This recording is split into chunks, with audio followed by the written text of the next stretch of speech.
ओम श्री गणेशाय नमः। श्री गुरुभ्यो नमः।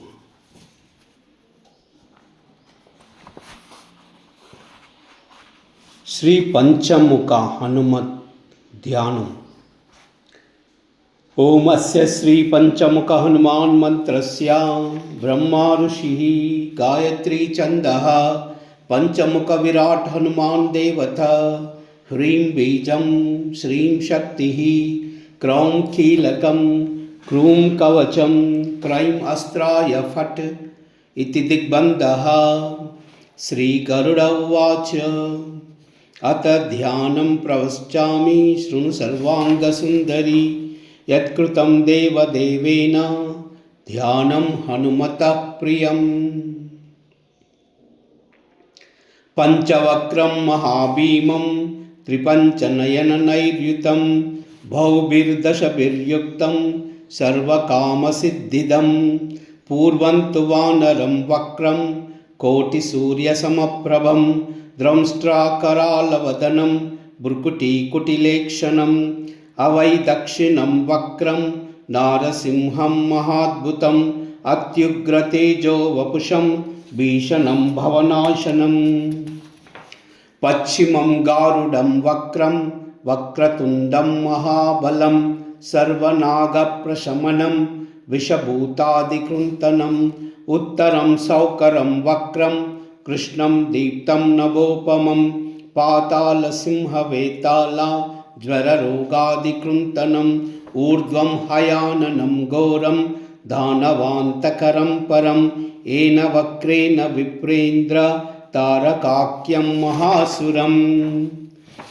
जगानशरणं तत्स्यात् सर्वशत्रुहरं परं ध्यात्वा पञ्चमुखं रुद्रं हनुमन्तं दयानिधिम्।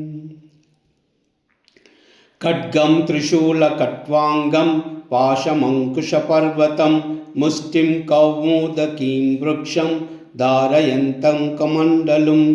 बिन्दिपालं ज्ञानमुद्रां दशभिर्मुनिपुङ्गवम् एतान् आयुधजालानि धारयन्तं भजाम्यहम्। प्रेतासनोपविष्टं तं सर्वाभरणभूषितं दिव्यमाल्याभरं धरं दिव्यगन्धानुलेपनं सर्वाश्चर्यमयं देवं हनुमद्विश्वतोमुखं।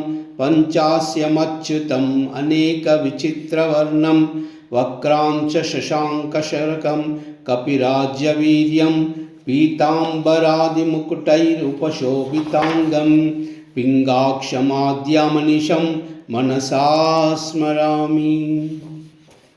मर्कटेशं महोत्साहं सर्वशत्रुहरं परं शत्रुं संहार मां रक्ष श्रीमन्नापद उद्धर। ॐ हरिमर्कटमर्कटमन्त्रमिदं परिलिख्यति लिख्यति वामतले। यदि नश्यति नश्यति शत्रुकुलं यदि मुञ्चति मुञ्चति वामतले।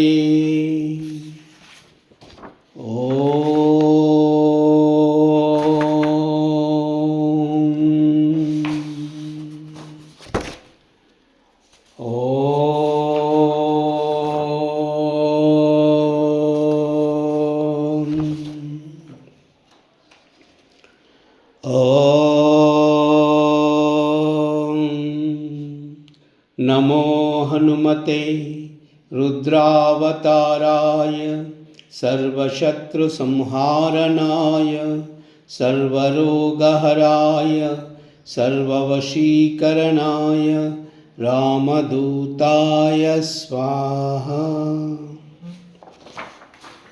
सर्वमंगल।